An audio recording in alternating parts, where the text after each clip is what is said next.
Hey, yo, what up, everybody? It is the pop-off. It is Friday. No Nigel today, so I will be, I guess, trying to steer the ship as best I can in as much like Nigel fashion as I can. So it's me, Gene, we got Caleb, and sticking in for our dear Nigel is from Prop Stars on Monday mornings. We have TJ in the house. So how we guys doing? All good, man.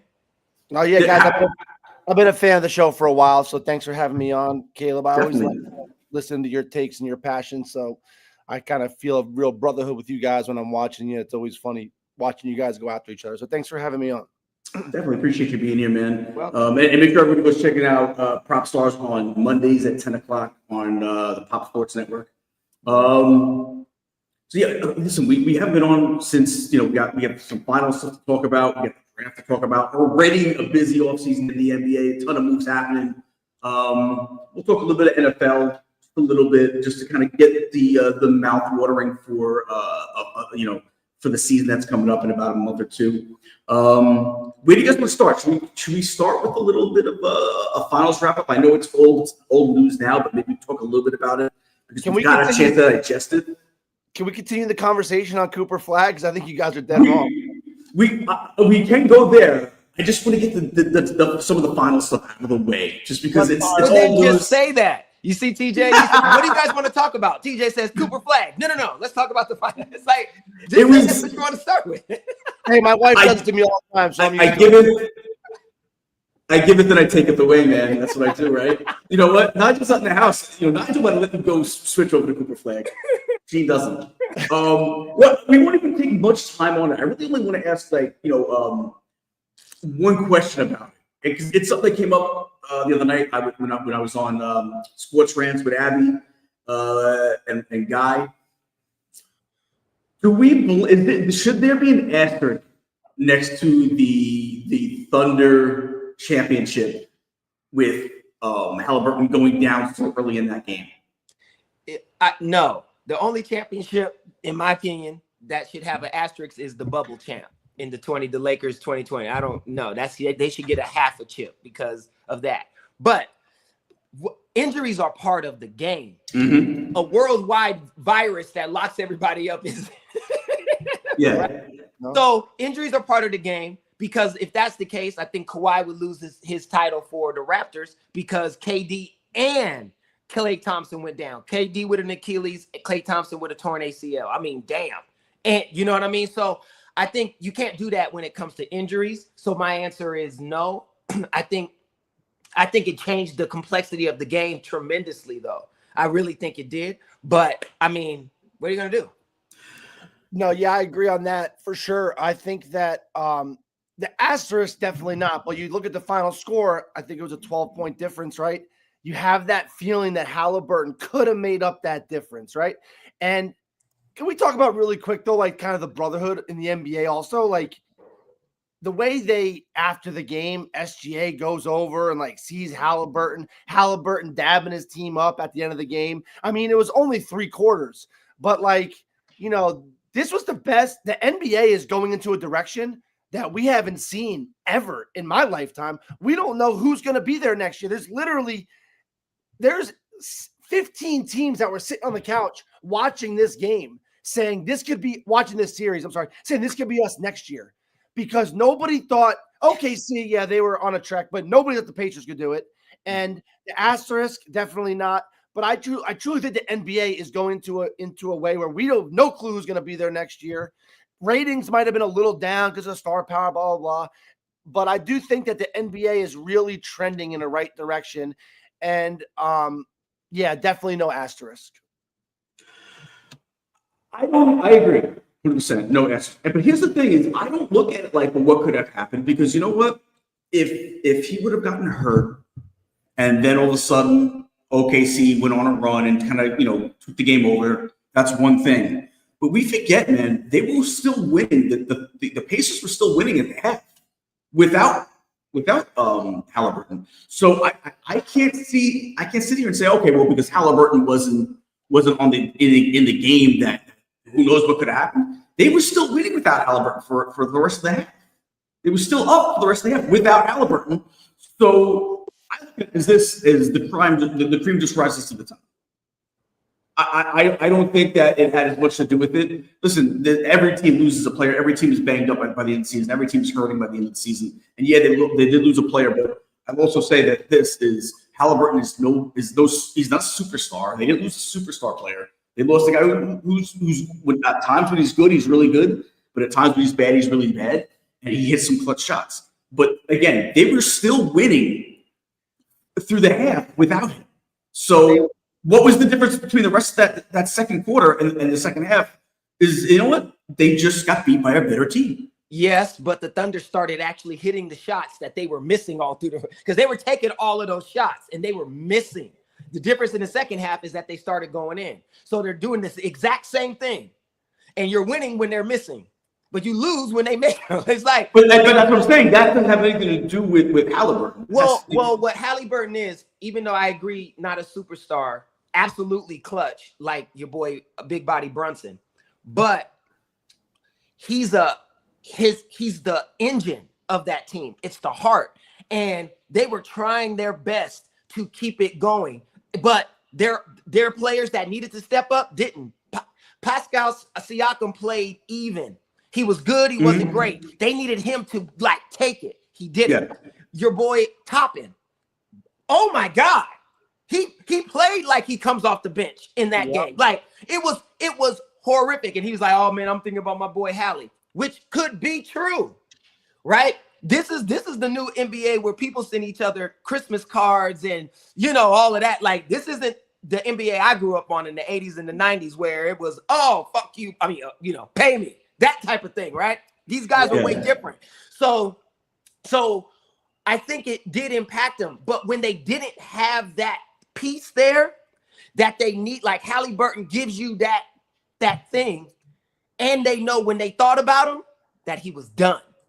Like it's kind of demoralizing a little bit. And TJ tried his best. God bless him. He tried his best, but he just couldn't. And I do agree. Thunder absolutely the better team. They were the better team the whole time. Like I thought the Pacers were going to lose in 5. I really did. Like I was like, look, they got there.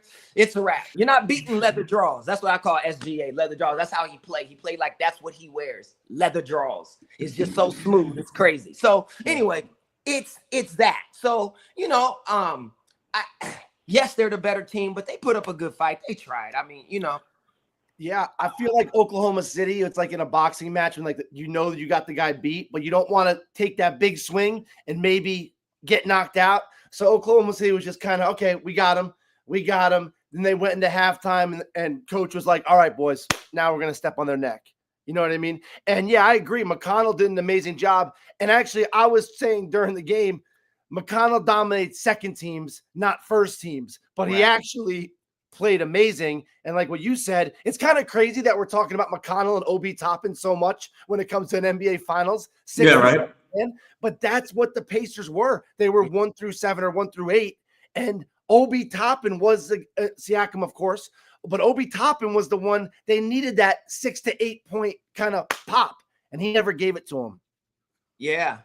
He had a couple of games in the series where he played well, and this was just not the one where they needed him maybe the most. That's what I'm saying. Like that's the difference between stars and non-stars. You can be good and make a whole lot of money, but that's why SGA is getting what he's getting because he was consistent all the way through this entire run. Consistent.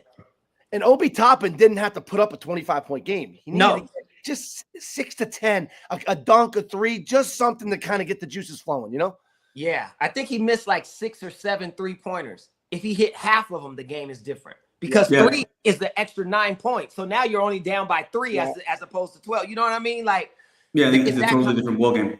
Yeah. So, all right. So, let's segue a little bit into just talking about these Achilles injuries. We're seeing such an uptick. In fact, has it been confirmed yet that Griffin Canning on the Mets, also a baseball player now, may have blew his Achilles. They said yesterday. They originally said it was an ankle injury. Now they're saying it may have been an Achilles. The Mets last night. So now we're going to see it creep into baseball. If you had to take a guess, what do you think the explanation is for it? Is it the conditioning? Is it the shoes? What could it be that we're seeing such an uptick on these Achilles injuries? You remember the flavor of the month used to be the ACL, right? Now ACL is nothing now. Now it's these Achilles injuries that are destroying seasons.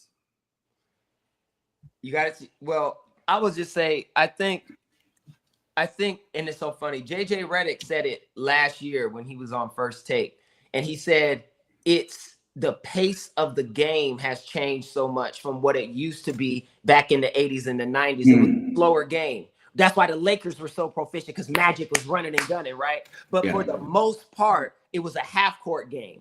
Now it's a full court game, and it's the full speed and moving, because these guys are way more athletic. We're not going to act like they're not, and all of that. So because of that, and it's that high pace at 82 regular season games, and because back in the day, I think that the playoff system was better then when the first 2 series were best out of 5.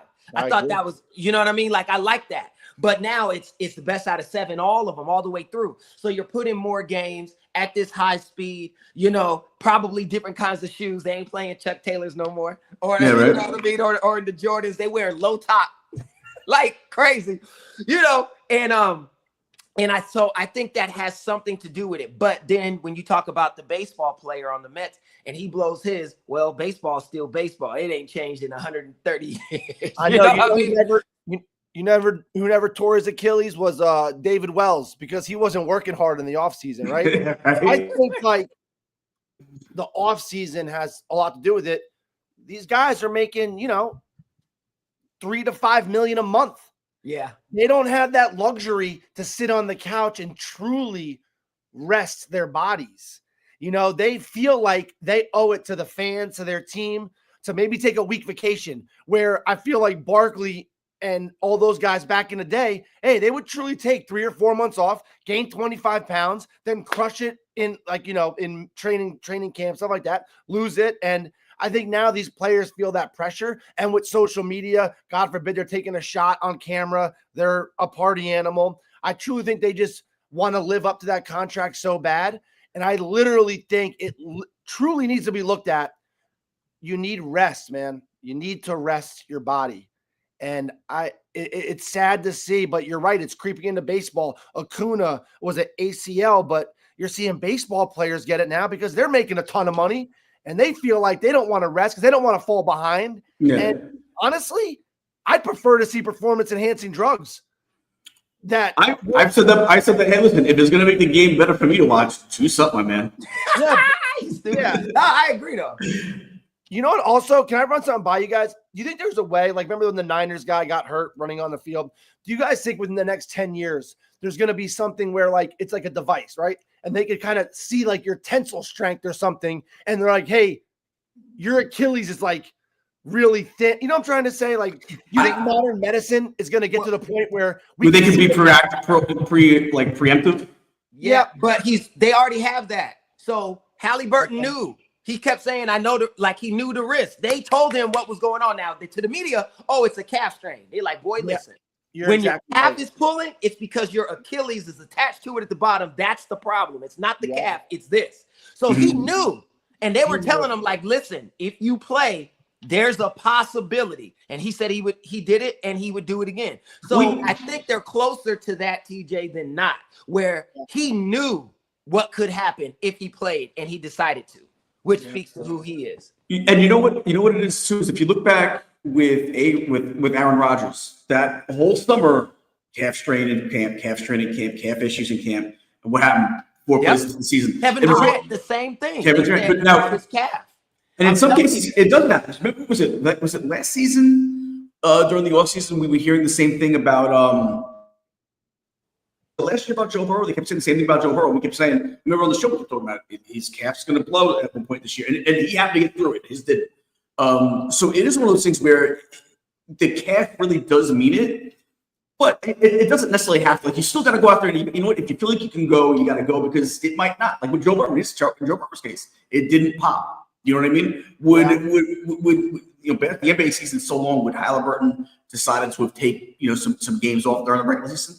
Probably 100%, I would imagine. But I get, if you're like, listen, it's game 7. I think I can get through one more game. I got to push it. It's one more game. That's all I got to do. I get why you play still. Because, like I said, we see these calf issues, and some do, some don't. Oh, we can't blame him for all. It was game 6, game 7. He's courageous, but I think most stars would give it a shot. I thought it was interesting what Caleb said. I haven't really thought about that, but these games are 120, 130 now, and that's every game throughout the whole year, right? Don't count the game 7 because that's when things get real tight. Where, the Pistons, the Bulls, the Celtics back in the day, it was, 89, 82, 94, 89. Think about that over 82 games. Then think about that over a 25-game playoff. I really never thought about that. And Redick's obviously a smart guy. And but that's an interesting thing. Over the course of a year, over the course of 5 years, that pace, we're going to see more injuries. And, it is really what it is. They need to let defense come back because that's why those teams couldn't score like that because you had to play D. That's why it wasn't a lot of running and gunning because as soon as your ass run in the paint, boom, okay, half court, timeout, half court offense because I'm not running down and him hitting me with an elbow. Yeah. You know what I mean? Like, so, and I'm not saying they can bring back elbows. I just mean the defense of the game that helps slow it down. That's what the NFL was trying to get rid of to make it faster, but pass. You know what I mean? Yeah. Like there's you got to have the push and pull. And I think the elimination of defense, or at least the weakening of it, helps propel the offense, which then puts more time and more strain on all the body parts to keep running and gunning and scoring 140 points and all of that, Isn't it funny, though, how it's going to come full circle? Just a couple years ago, I know we all had to have complained about it once, about guys taking days off in the season. And I think now that might come full circle. Now we might be like, these guys going to tear his Achilles in the playoffs, so he can't play. It's a tricky thing, right? When people are spending $500 to $1,000 to more to just take a family for average seats. Yeah. But I think it's going to come full circle again. It's become part of the game. Coaches are going to unapologetically bench their stars sometimes. It's just going to. Popovich made a career out of it. He could care less. Yeah, and you're going to see the union now. I think the players' union probably have to say, "Hey, listen, this is what's happening. So we need to." They're not going to want to give up the games, right? Because that's all money. But they're going to have a problem with not being able to, have the league hammered down on teams that do the workload management. Or it could be something where you start playing 10 to 11 players as opposed to 6. Since you paid all this money anyway, you might as well get their ass out there to help take some of that. And, well, if they do that, it's a good chance for the players union to say, "Hey, listen, we want to expand the roster." Right. More guys. Maybe we can expand it to owners. It should be the owners because the owners the owner lost Haliburton. The owner lost Tatum. It's not that's who he's paying. Yeah. You know what I mean? Like, and he's for a year at minimum. And that's way more than that because he's not going to be ready in a year. You know what I mean? Like, not to play at that level. It took KD 2 years. And the thing about KD's injury that people forget, during the COVID and all of that, he got time off. So he got extra rest where other people didn't. That's why KD looked like, oh my God, he just came back and he's balling. No. Yes, but he had more time than what other people get. That's why you need 2 years to recover from the Achilles. It ain't one. It's 1 year to kill it, 1 year to retrain. Okay, so you really think that? So because I'm asking, really, it's one thing I'm not exactly sure. My memory doesn't serve me right. So you don't think Tatum and Haliburton can be ready for next year's postseason? Hell no. Not at the same level not at the level. No way. See, the difference with quarterbacks, right, is Aaron Rodgers ain't running too much. Now he's still planting, but planting may not be as difficult. It hurts and there's a thing, but it may be less strenuous than planting, using your pivot foot, cutting, juking, spinning, jumping. That's way more. A running back with an Achilles or a wide receiver or a cornerback or a linebacker who has to go east to west. Man, come on. You know what I mean? So I think that's why that's a little different. Not any different, but that's why I think Joe Burrows didn't pop. Because Joe Burrows all he got to do is just he's a pocket passer. Right? And throw not that it's a thing to disrespect it, but I'm just saying. Yeah, you're not running up and down the court 100 Hell no. Yeah. And guarding a dude that's young and healthy. Yeah. That's crazy because now the Celtics and Pacers are out next year, right? If that's the case, 1,000%. 1,000%. I kept on hearing 9 and 10 month windows, and I was like, wow, that seems kind of quick. But that's just to get back to walking and Yeah, you playing at a low level. You can walk at 9 and 10 months. Shit, Aaron Rodgers was at the practice in 6 months, right? Yeah. But playing is different. In the NBA. Yes. Because you're a liability. Yeah. So let's talk about the East real quick. And we won't spend a lot of time on this today. I do want to get into the draft. Who do we think? Is there a surprise team that you have that could come out of the East next year with so many teams being down? Surprise? Yeah, like TJ, who do you got? I mean, as a Knicks fan, obviously it's starting to open back up. As a surprise, that'd be kind of tricky. I think it's going to go Cleveland still at 1. Knicks will move up to 2 because of Tatum not being back, and Pacers will, Celtics and Pacers will be 6, 7, 8 maybe playing. And then I don't think Porzingis moves the needle with Atlanta, right? I don't think it moves the needle like that. He might even get moved again, they say. I mean, I don't know about surprise, but can we see Toronto moving up a little bit? That roster is not a bad roster. Well, it's open, so of course they can. Because I wouldn't be surprised to see the Knicks or Cavs because they're expected now. Now they got the pressure. Who could be a surprise, but it's not really a surprise, but I just think it's a slight sleeper is Orlando. Orlando. Oh, Orlando is they added Bane and all of that. They'll and they're young boys that can play. And you know who else? Detroit. They were already in playoffs. I love Detroit, but Detroit can come up now. They can be teams that can cause some problems because they're young, uninjured as of now, and great coach, and they're ready to make some noise. But it's gonna be between the Knicks and then maybe the Sixers because they say Embiid is coming back. Well, everybody, he's doing great in rehab, but I don't know. I'll believe that when I see it. But no, Orlando might have the best defensive backcourt in the NBA, right? So you have Suggs and Bane locking people up, Banchero and Franz, that's 4. And I think, let's say even you slide Jonathan Isaac in at the 5. With the final 5 minutes to go, all 5 can shoot threes. I mean, can stretch the court. All 5 can score. All 5 can play defense. That would be a scary, barring injury. Now, we always got to say that, right? We should just have a thing on our thing. Barring injury, this is our opinion. Well, and look, does that sound too different from OKC? It doesn't. Sounds just like not at OKC. all. 5 people that can play defense and 5 that can shoot the basketball. As a Knicks fan, it was so frustrating with the Pacers. They had us on roller skates because every time there was a guy that caught the ball, we had to close out on. Even Obi Toppin, you have to close out. Whereas as a Knick, we would look, they're not closing out on Josh Hart, right? If he makes it, he makes it. But they're not trying to close out. So every time you're running to close out on 3, what does it open up? Opens up the inside, right? And it's I think it's really important in crucial moments to have 5 guys on the court that could all make a jumper, right? 1,000%. That's the new game. Yeah, for sure. It not be like that. You only needed 2. Yeah.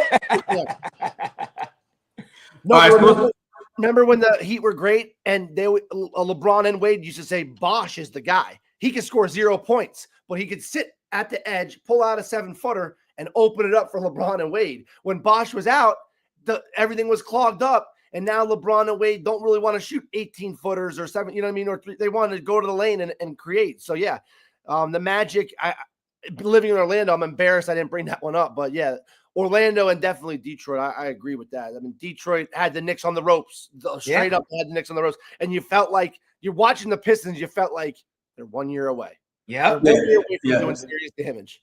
So with the Celtics and Pacers out, Detroit's going to be very formidable next season. And I agree with you guys too, Orlando as well. But so let's switch our attention to the draft. I know we haven't that much time today. It's a little bit of an abbreviated show. So let's go over talk a little bit about the draft. What are our takes from it? Who got the steal? Who got the steal of the draft?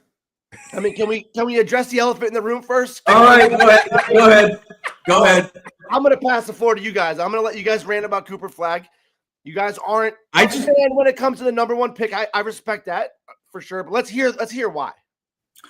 I think his shooting is a little lackluster. I think we've been. I just There's something that is like the thing that I see. I just, and the shooting, like I said, the lackluster shooting kind of goes with it.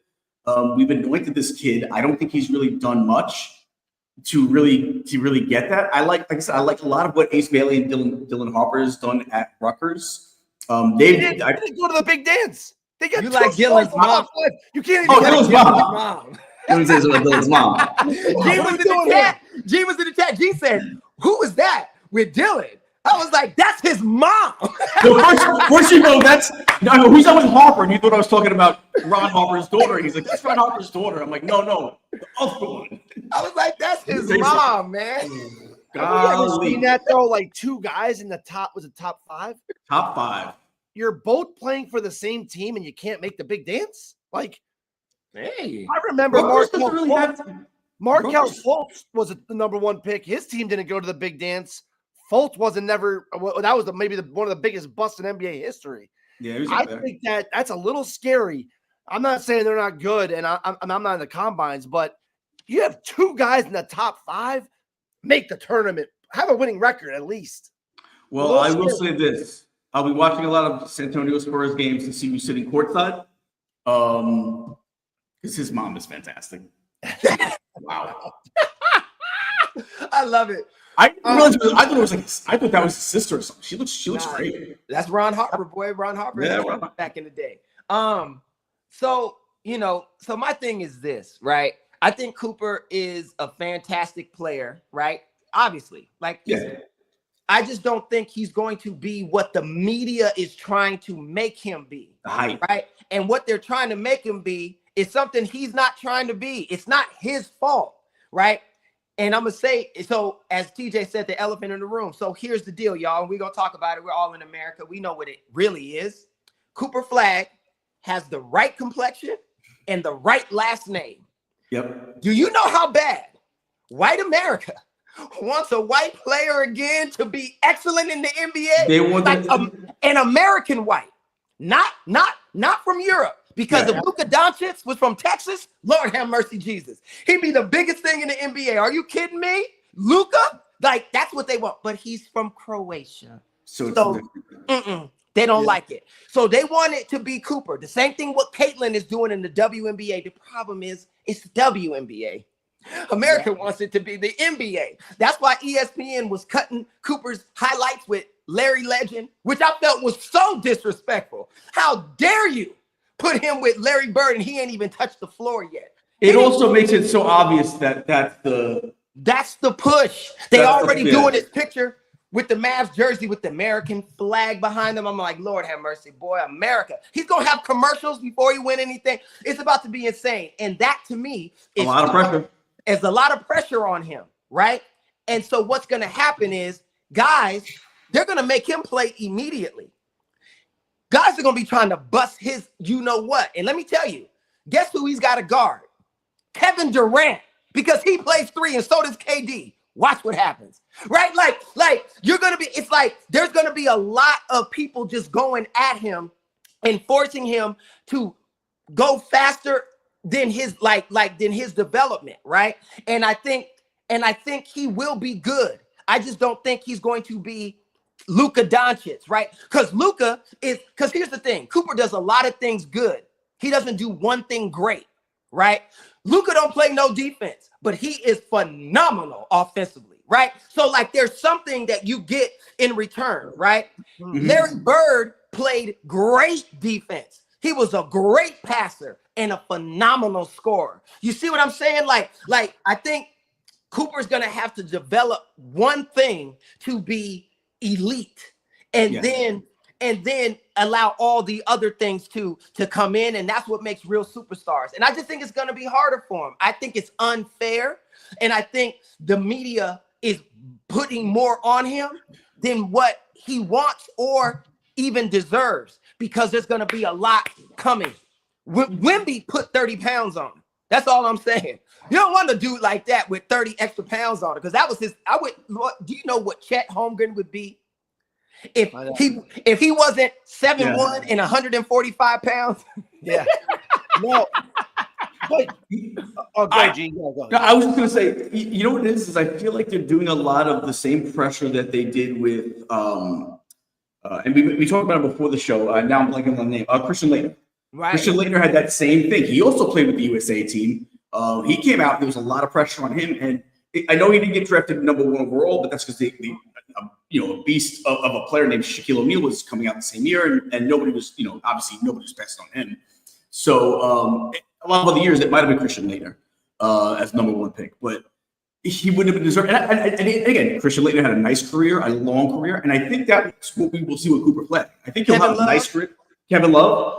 I think these guys have had nice long careers, and I think that's what we're going to see with Cooper Flag. I don't think he's going to be a bad player. Nope. He might be an all-star.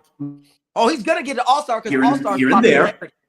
All-star's popularity. Yeah, well, I'm talking about deservedly so. He'll have some seasons here and there. He might deserve one here and there, but I don't think he's going to be that guy that is going to be the franchise. Yeah, he's just and it's not his fault. No, it's not his fault. It's not. And they see in the Caitlin Clark. Remember, I said some things good, but one thing great. She can shoot phenomenally as a woman.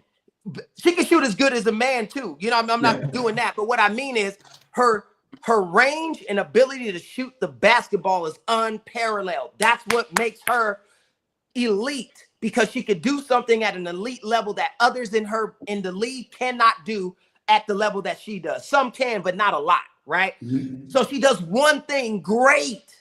That's all you need. And I haven't seen that with him yet. And I think the competition he's going to be dealing with is way more than what Caitlin is dealing with, right? Those women are good. I'm not saying that, but this is the NBA. You know what I mean? And I feel like it's not going to be that. But I wish him the best. I think their team is going to be good. I think the Mavericks will make noise. I do believe that. You gotta stay healthy. That's a team that is perennially hurting every big spot. Between Clay, AD, and even Kyrie now coming back from major injuries. Unfortunately, a long shot they're healthy, but I think we're all hoping that they are healthy because that'd be so much fun to watch. But do you guys know that? Cooper Flag was born in 2006. He's 18 years old. Second youngest player to be drafted #1 overall. And he shot 39% from three as a 17, 18-year-old at Duke. Now, I agree with you, the great white hype for sure on that. But there's a conglomerate of things on why he's got so much hype. The Olympic team, then finally bringing Duke back to relevance, right? Now, the one thing we have to say is that he had 3 teammates in the top 10. That's what I was going to say. And 5 drafted overall. That Duke roster was amazing. That 7-foot center guy that got drafted, I can't pronounce his name, but Jim, an amazing guy on off the court. That roster was built. But I think Cooper Flag at first will look like a Draymond Green kind of vibe. Because you notice when he gets the rebound, he just dribbles up the court. It's like 3 dribbles and his head is up and he's kind of looking. Now, as we're saying, is Draymond Green a top player? Hell no. That's the thing we got to watch. But isn't a Draymond Green, which I think is a pretty good comparison, if I told you he's going to be a Draymond Green his first 2 years in the NBA, would you take that? Yeah, I would say absolutely. I would say that's his level. But Kawhi Leonard and Jimmy Butler, it took forever to be good on offense. Right. But Kawhi was an elite defender. See, that's again, one thing that you do that's great. That's what I'm saying. Yeah.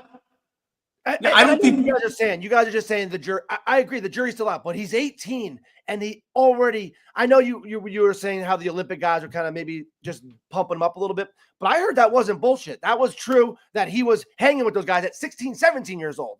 Now he's 18. He's 6'8". They say 6'9", but I'm assuming 6'8". He's going to get taken to school the first couple years, but I'm really excited to see what he looks like at 22 to 25, like where Anthony Edwards is right now. I agree. And my thing is, I don't think he's going to be any scrub by any means. I just don't think he's a franchise player where you got Cooper Flag and build everybody around him. That's what I'm talking about. He might have hit Curry was that. LeBron James is that. Luka Doncic is that. Giannis is that. You know what I mean? Brunson is getting to that. right? Like that's where you want to be. And they're saying that's who he is now.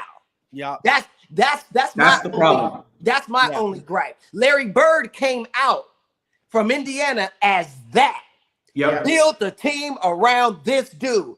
Magic Johnson came out as that. The Lakers just had Kareem.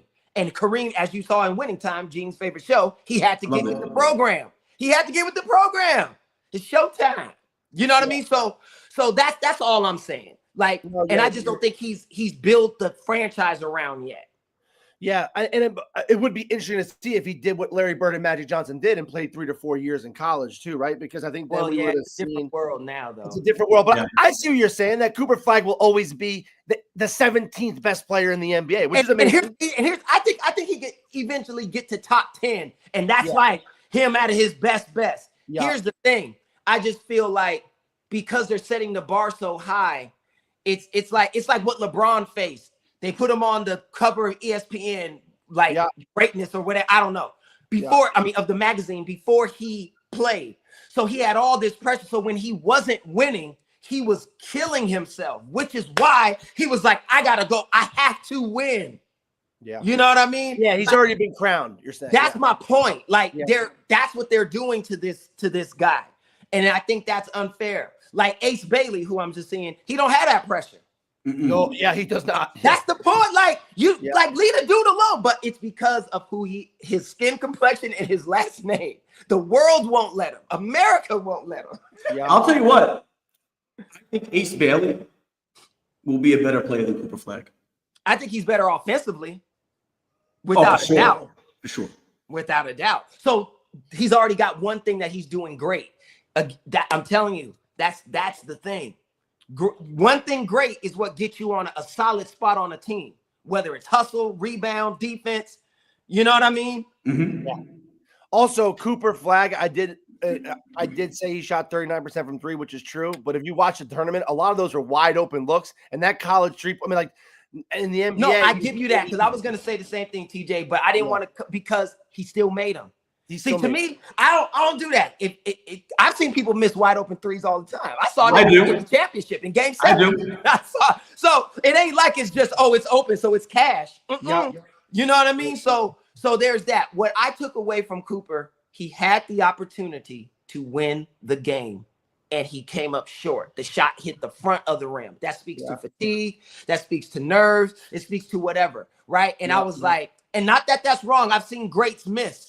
Yeah. But I'm just saying it was like that was your moment. And it's like and superstars are made on moments coming through. You know what I mean? So that's the thing. But again, I wish him nothing but the best. He's gonna be fine. Trust, he's gonna be doing State Farm commercials and all that shit. You know. So how much do we think so let's talk a little bit about Durant. How much do we think Durant moves the needle? Oh, he moves a lot for Houston because Houston is a good team, and him being able to beat. So here's what I think KD brings. Not only is he still scoring like crazy, his numbers are actually better in this part of his career than they were when he was younger, which is efficiency. I don't even understand how that works, but it's true. Especially after the Achilles. Right.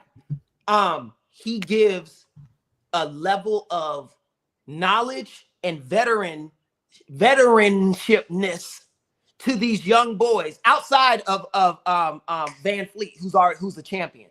But they need that. Those young boys, see, when you're young, you always need that older dude that knows it because you put your trust in what he says and then you feel free and you do what you do. And that kind of thing is what makes it move. And I think if KD gives them that and they know when it gets hard, dish the ball to him, and he do what he do, man, I'm telling you, like, Houston is nasty because you know who I love? That Amen Thompson. Oh, yeah. That Amen Thompson. That's what I call him. Amen. Listen, one thing great, defense. Yeah. You know what I mean? He's that guy in the postseason that, like, you just don't want to play against because he's so lengthy and feisty. I think the big thing with the Rockets, just like kind of what the Magic did, can you get a star without breaking up your big three, right? And they did. Well, they let Jalen Green go. I think I would have kept Jalen. I know, but Okay, I'll say this. Who do you want bringing that ball up the court with 3 minutes to go, VanVleet or Jalen? The whole game. VanVleet. Exactly, right? I think the reason why they got rid of Jalen Green is, can you trust him in those? And he's expendable now. You already got Durant now, right? So I'd rather have a veteran. No. Yeah, they have 2 veterans surrounded by a bunch of young guys. And I could see just, like I consider VanVleet, Sengun, and Amen Thompson their big 3. Jalen Green, an amazing regular season guy. He can really help you second and third quarter in the playoffs. But when you have VanVleet, Sengun, Amen Thompson, and VanVleet and Durant, that 4 is real scary in the postseason. And if you remember versus Golden State, the reason why they lost and the reason why it went 7 games, Houston went through those scoring droughts, right? Caleb, you were kind of saying like now they got a pure, like Durant is unbelievably efficient. Like I remember watching Jordan, 30 points, 30 shots. That was the way it goes. Durant, 30 points, 12 shots. It's honestly historic. And also Durant, he's one of those few athletes. Every athlete gains a little weight as they go on and they get a little more out of shape. He's still like a very similar build. So I don't look at him as a 36, 37 yet. Now that might change real quick. He doesn't look like he's really lost that step yet. Not at all. Maybe it was because of the injury. He took 2 years off. Maybe he's almost 2 years younger. That's what I'm saying. I think that's a real thing, like treading the tires a little bit. We don't hear that term as much in basketball as we do football. But anyways, I think Durant will be that guy that eliminates the scoring droughts for Houston. And 100%. Let's be real. This Udoka guy, I mean, I say it because he's still kind of almost new, I feel like. He's an amazing coach. He's phenomenal. He banged the owner's wife in Boston to get rid of him.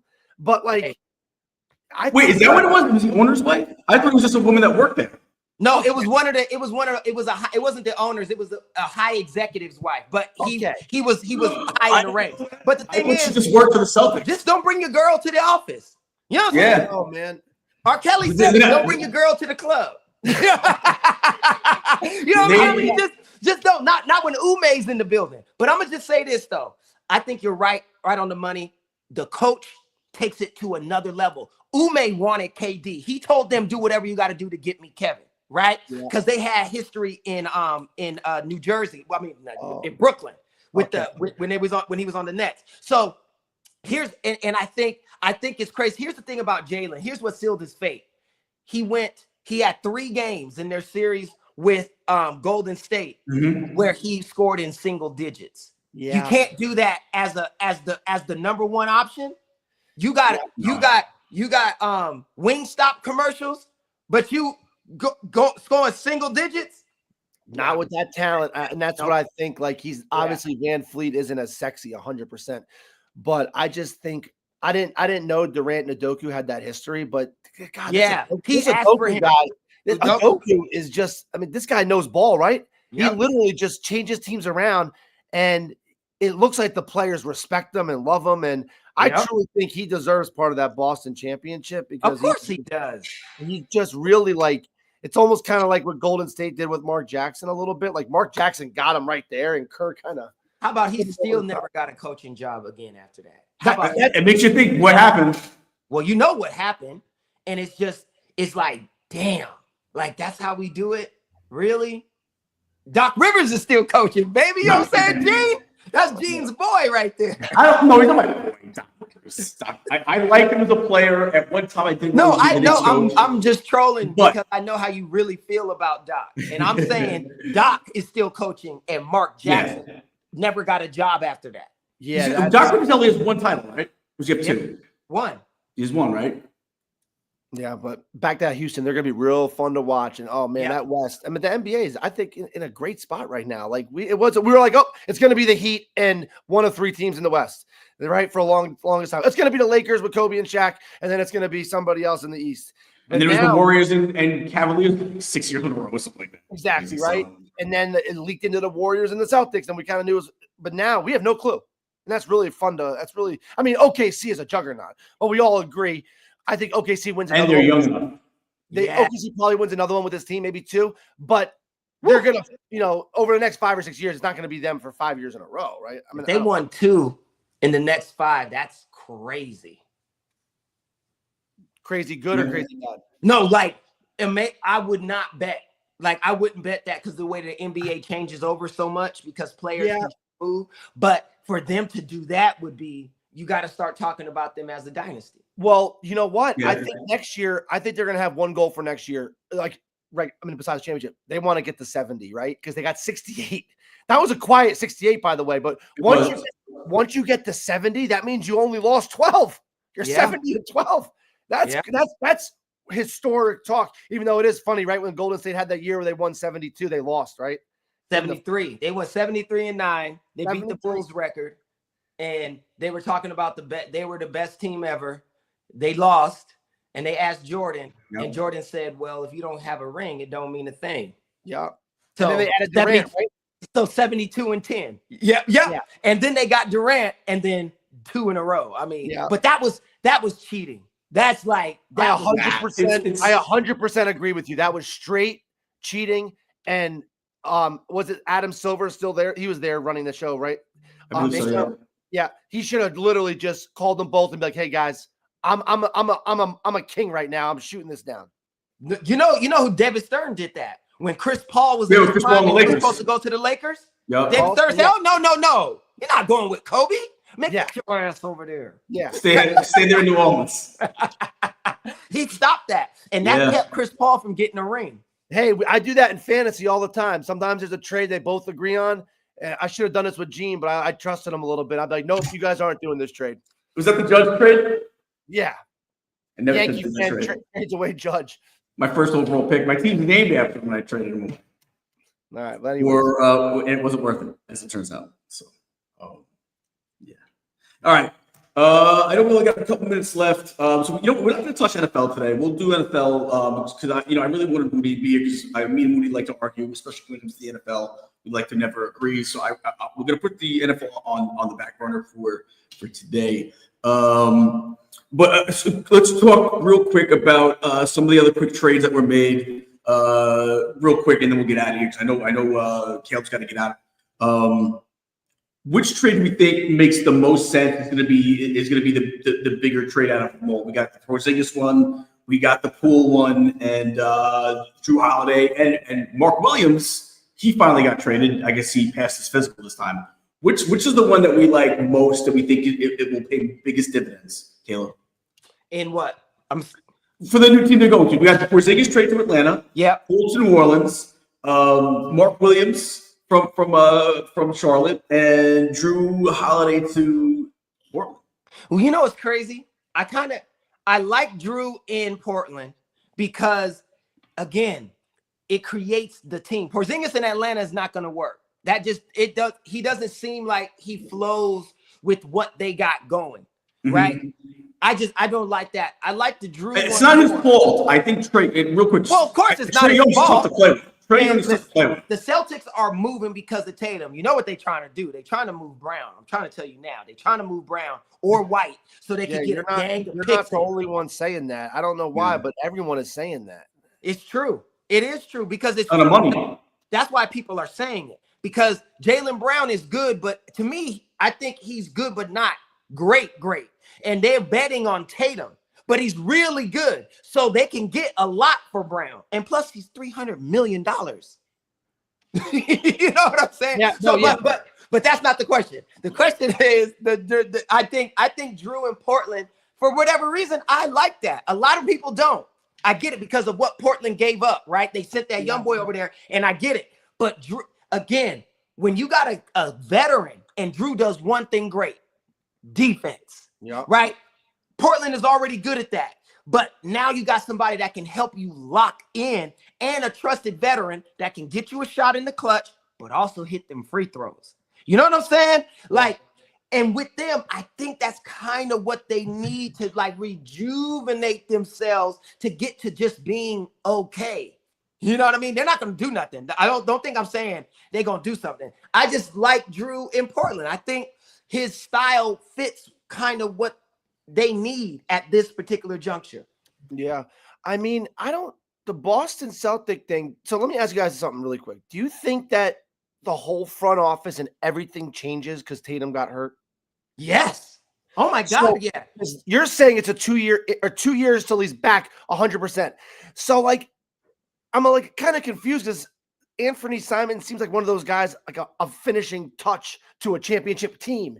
But now he's like, what, just going to tread water until. Well, here's what it is. If they can't move Jalen, they have a Tatum-esque sort of guy, right? Yeah. That they can put there that can help Jalen and still with White, all of that. So I think he fits that. That is the Band-Aid for Tatum. I mean, for Tatum, because they know he's going to come back in a year. I'm talking about elite Tatum. It's going to take 2 seasons. Yeah. And if I was Boston, I would give him 18 months before I even start looking at him again. Because you put $330 million in this dude. Do not rush him back. Won't rush him back. Yeah. I know it's scary because I truly felt if Tatum didn't get hurt, and I'm the hardest on the Celtics than anybody, the Celtics won. If they could have come back next year, let's just assume really quick, if Tatum was healthy, if they got Simmons, Jaylen Brown, Derek White, a couple other pieces, the East is really fragile right now, but I'm not exactly sure the direction the Celtics are going in. But if you say they're a little mishmashy right now. But I do understand what you're saying. Anthony Simons is there now. That might be the piece that gets Jaylen Brown out, get rid of that money, right? And kind of rebuild for a year while Tatum's rehabbing. And then you got to free up some money. I don't know if that Brown contract is movable, though. Well, it is because people want him. Like people, he is so Brown. Like imagine if Brown went to Golden State. Imagine if Brown went to Phoenix, Minnesota. Like that's like whoa. Even Miami, right? Like there's things where Brown would make a big difference with another superstar there. Oh, so you're right. And I think Anthony Edwards and Jaylen Brown could work together. Oh, 1,000%. That's actually really interesting because I truly think that everyone was hard on Anthony Edwards, but that Minnesota roster was embarrassing. And for Anthony Edwards just to get them there to the Western Conference Finals as a 23-year-old, I think people are really hard on him. By the way, I know we're going a little No. I love Edwards. He's my guy. Here's the deal. It's the Cooper Flag thing. When you get hyped up to be this guy and then you don't deliver, it's like everybody, right? And Anthony said, I didn't ask y'all. I said, I don't want to be the face of the league. I'm trying to get girls pregnant, pay for the kid, and bounce. I ain't no role model. Leave me alone. You know what I'm saying? I know, Barkley. Can you do a movie with Adam Sandler and then say you don't want to be the face of the league? Plus, Anthony Edwards just has all that swag. Like, I want him to be the face, but I don't even care if I'm like, the guy's freaking 23. Lay off. Like, give me a break. The guy, it's called the eyeball test. Colin Cowherd says all the time.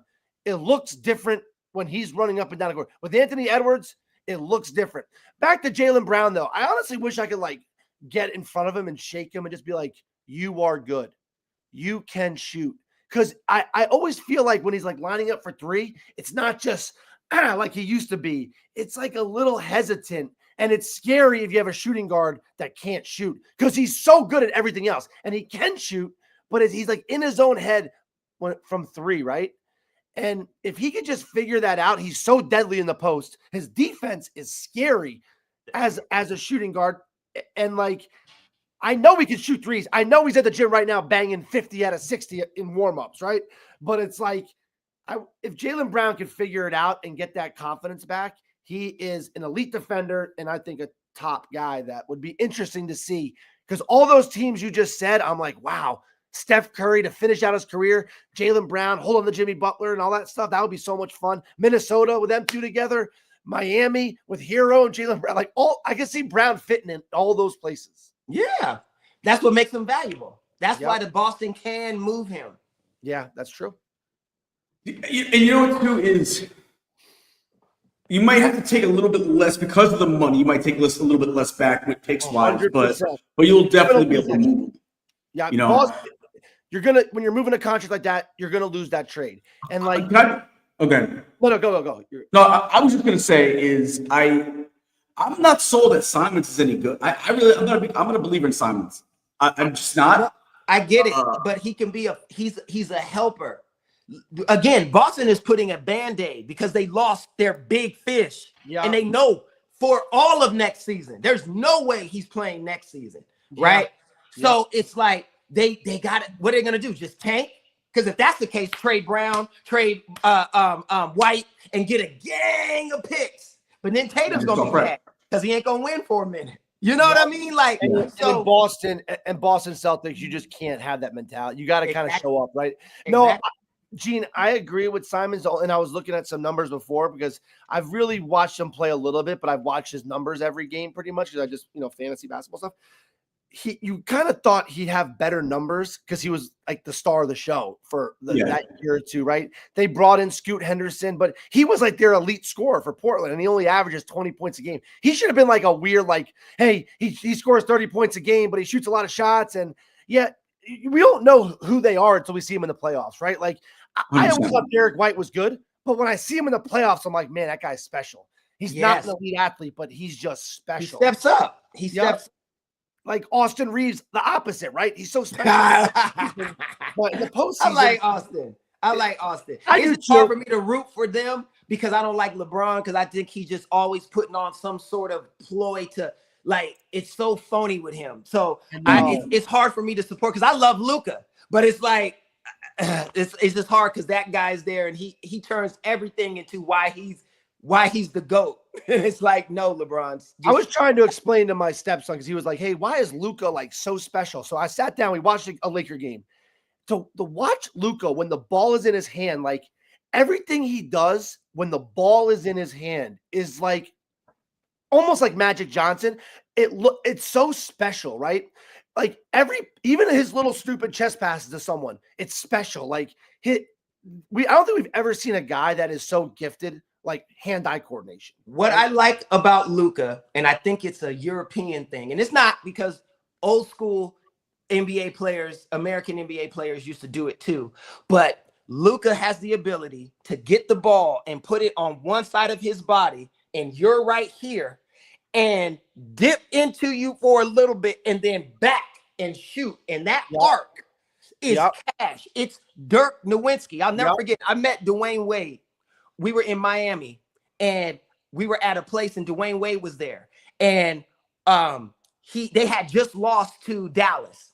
And I asked Wade, I said, Wade, because meeting Dwayne Wade, I was like, yo, this motherfucker's big as shit, like tall. Like, I'm like, yo, like they look small. They're big as hell. So the dudes that look big are like gargantuan.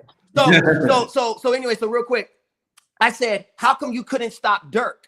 And he said, let me show you, right? So he was like, come here, guard me, right? So I go like on him. He said, there's this. He gets you right here on his hip. And once he gets you there, cash. Yeah. And I was like, what? He says, once you're there, Dirk can dip and bounce back. And he says, the arc, the way he shoots the ball at your full extension, it goes around, right? And it drops, nothing but net. And so when I started, I was like, oh, and so every time I would see Dirk do it, I would say, cash, right? Remember me of Dwayne Wade. Luka does the exact same. It's unstoppable. It's unstoppable. It is. Yeah. And I think he's so elite at that. And it's going to be interesting to see this year. He lost some weight. So we're going to see if his game changes without the girth that he had. Is he faster? Does he play better defense? Like, you know what I mean? But so it's going to be interesting. But to me, Luka is beyond special. Like, beyond special. It's going to be, like I said, it'll be interesting to see what happens with them this year. And yeah, but Gene, I gotta bounce. I'm sorry. You got it, my man. Yeah, we're about to get out in a few minutes anyway. So enjoy your weekend, my man. All right. Hey, TJ, it was great working with you today, brother. Hey, man. Yeah, can't wait to see you soon. Thanks a lot, man. All right, bro. All right. So I'll give you my thought on the trades. I don't think any of them move the needle. Like now they might. I mean, you think, all right, well, oh yeah, if you're an Atlanta fan, you might, not a huge Atlanta fan, just someone that just returned Atlanta. He's like, oh, we just added Porzingis, that's nice, or you think about some of these pieces these teams have added. I don't think Anthony Simons really fits in Boston. I don't think Jrue's I don't think Jrue might even play. I wouldn't be surprised if he's a buyout. Because of the age and I think the timeline being off. I think think Poole is what he is. I don't think he's going to be anything special in New Orleans. I think he's just going to be the same thing. I really don't think any of the trades, other than the KD trade, which we kind of put it as separate on a separate level, right? That doesn't count. Yeah. I don't even think the Mark Williams trade really moves the needle for Phoenix, only because Phoenix, I feel like all they have right now is shooting guards and centers. That's all they have, like 6 shooting guards and 6 centers, and then I don't know what the rest are going to do. They even drafted a center with Malawak from Duke, so I don't know what they're really planning to do. So until I can figure out what Phoenix is doing, it's hard to say that was a good trade for them, bringing in Mark Williams. Mark Williams would have been a great fit for LA last year had that trade gone through. And I mean, it's one of the biggest blunders. I want to literally, I mean, we could talk about that for a little bit. I know we're wrapping up, but I mean, the Lakers had a shot to do something special. Yeah. And because I'm going to call a botched physical, because I saw the guy play the next day, and I mean, fine to me. And it looked like Mark Williams might have been a rental anyway. So if there's a long-term problem there, who cares? And then they literally go to the playoffs and everything lines up, but they're getting pushed around because Redick doesn't have the confidence to play Jackson Hayes. And it turned the series into a debacle because Gobert was going for 25 and 25. Yeah. And it was unfortunate because you kind of felt like, hey, can LeBron and Luka spark something up really quick? And they would have, I think. And I truly think they beat Minnesota if they have Mark Williams. Now, I agree. Phoenix, that's another team where we talked about it. I think Devin Booker's good enough to build around, but I'm not 100% sure about that, right? And I think now there's, I don't know what direction they're going in, but yeah, Mark Williams is a guy like we're watching this in the postseason. You need guys to fill specific roles, and that would have been a perfect guy to kind of keep Gobert at bay, right? And they didn't pull the trigger. And I truly think I would love to know the inside because there's obviously guys a lot smarter than us that are pulling the strings there. So I'm not gonna just dumb them down. That'd be ridiculous. Well, the other thing you do that, I agree, they're smart, right? They have their jobs for a reason. The one thing you got to take into account is they have egos too. So sometimes they might outthink themselves. Where we've all had the situations where where 90% of the people that look at a trade be like, why would that guy make that trade? That trade's not going to work. And the public knows it better than the GM actually knew because the GM actually makes a bad trade, right? Yeah. So in some cases, it comes down to ego. Oh, I can make this trade, and I'm the GM of this team.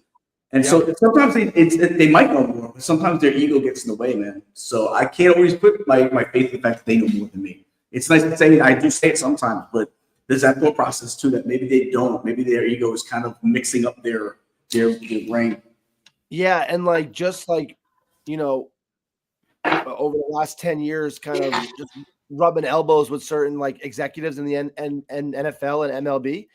Yeah, that is right. They're real normal. They're normal guys, and a lot of them don't even pretend otherwise, right? Like they know that they're just regular people. And you're right.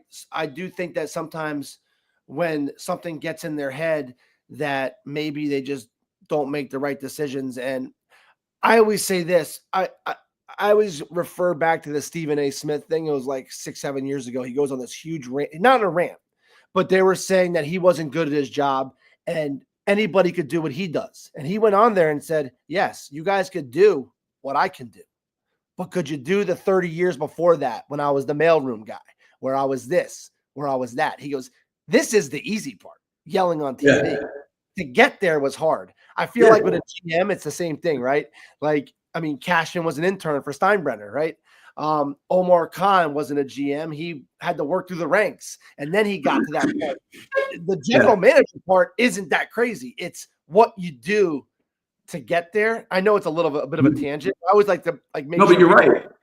It's the road. Can me and you right now stand in the Yankees office and sign contracts and trade guys? We could do that, right? But can we do the years of school and the mentoring and getting, slapped around kind of in a way, right? To get to that point. And it's kind of, It's I also want to say this because this is my first podcast I've done with Caleb, with on the pop off, but that Dwayne Wade story was freaking awesome, right? He's got a ton of those. Every once in a while, he'll be like, we'll be in the show. He'll be like, and the time I met blah blah blah. We're like, wait, this guy? Like, yeah, I want to make a request to the Pop-Off show that every at the end of every podcast, he has to give a story like that. Because that was like, I'm like, wait a minute. So you're on Dwayne Wade's hip. Both of you guys, on the other hand, are drinking, Hennessy on the rocks or a bottle of champagne or something, right? And Dwayne Wade showing you like how Dirk knew. I'm like, that's one of the coolest stories you could ever hear. And I know he's always around those people, but that was kind of magical just to listen to that and hear that, he's got a bunch of good stories, man. He's got a bunch of them. Yeah. And some maybe not meant for the air. Yeah. Not But, YouTube friendly, but yeah. But that's but he's got a bunch of them. Yeah. So, but guys, we're gonna call it here again. We didn't do NFL today just because I wanted to make sure that that Woody was gonna be here, and something I know that he has some stuff coming up, so he was gonna be here. At one point, I think he was gonna be that he was, and then I guess it came up and he couldn't do it at the end. So, so hopefully Woody's all right. But I do want to say thank you to TJ for stopping in and helping us out today. Yeah, I'll fill in anytime. It's an honor. Sweet. So guys, make sure you check out TJ and Buff on Prop Stars on Mondays on the channel. And they do a fantastic job. Make sure you guys, and fun listen. So make sure you guys check them out on Mondays. And if you don't catch them on Mondays, you can really catch them whenever because it's always online, so you can always find it. Just watch it on replay. Man. So thank you for popping in, and I guess we're gonna pretty much call it a day. You got any words of wisdom going into the weekend? I'll say this. I don't. Because if I start it, we'll have to save it for another day. But yeah. Just have a good weekend. Yeah. All right. Have a good weekend. Have a good weekend, everybody. We'll see you next week. Hopefully, we won't see you guys next week because next week is July 4th. I should have mentioned that before. I totally forgot. Guys, we won't be on next week. We're taking the week off. It is July 4th. The following week, Nigel will be back in the captain's chair. I won't have to worry about doing all the bells and whistles. I can just be a regular guy. So look forward to Nigel being back. I do. Yeah. So, all right, guys. So enjoy the 4th of July weekend. Enjoy your holiday. Enjoy the sort of summer. And we will see you on July 11th. Be safe with fireworks, guys. Please. Yes. Don't pull any JPPs, please. No JPPs. Yeah. Adios, fellas. All right. See you later.